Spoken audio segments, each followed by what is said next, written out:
Well,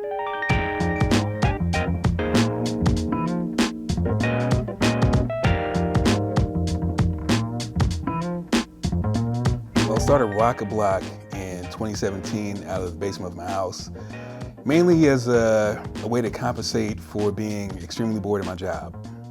Started buying equipment, started making shirts out of my basement. And I was just getting everything ready for the 2020 festival season, but then we all know what happened, the pandemic hit. And I was like, what am I gonna do? I just spent, a few $1,000s on this equipment, and all of a sudden everything dried up. But then out of nowhere, I started getting orders from all over the country. I still had a full-time job, and so a few months later, we opened up the ROCKaBLOCK shop in Merrillville. When the pandemic started, they cut me down from 40 hours a week to 14. It was scary. Nobody knew what was gonna go on or what was gonna happen. When my job sent us all home, that helped make the transition a little bit easier. I had no choice but to, sink or swim and make this thing work. So one of the things I really try to do is just make myself stand out as much as possible.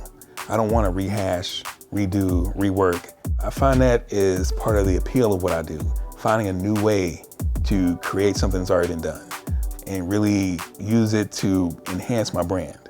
So I'm just really hoping to grow the brand, to even grow beyond t-shirts. I learned to ask questions to really enhance my designs, not to just slap something on there just to make a buck. I really want to connect with my audience because what I put on my shirts is part of me. My slogan is inspiring shirts for inspired people. So whatever it is I make, I want to inspire someone. So whether it is something funny or something serious, I want to connect with my audience on some sort of emotional level. I learned to ask questions on how will this be viewed? Me as a black man can view this certain scenario in a different way versus someone who's white or Hispanic or Asian. There's certain nuances that my community gets that to someone outside that community, they might question it or be puzzled, like, what is that? Or I don't get it, or am I allowed to wear this shirt? And so I feel that I have to answer certain questions. Like, it's okay to wear this shirt. It's okay to represent this brand, but this is what this represents. Highlighting the black experience.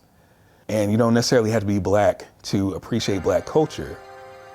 There are other shirts that I have in here that, highlight being a father, highlight having a beard, or even having gray hair. So there are certain things that are common ground no matter what race you are. I make everything in here.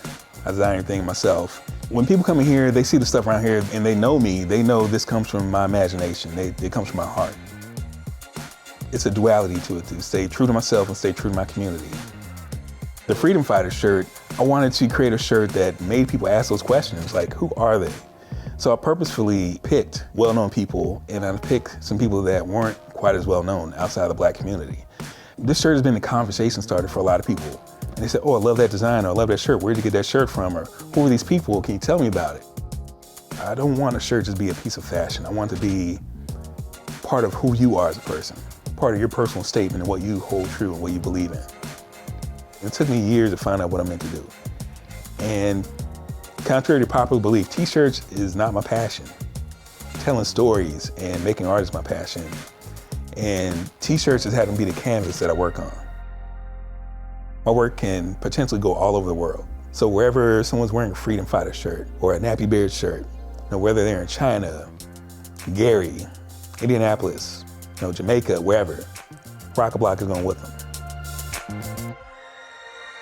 In a few years, I'd love to see ROCKaBLOCK as a national brand.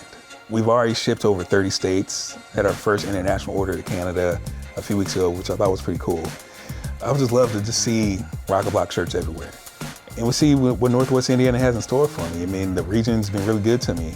I am an Indiana native, and this is my home, and I want to represent it.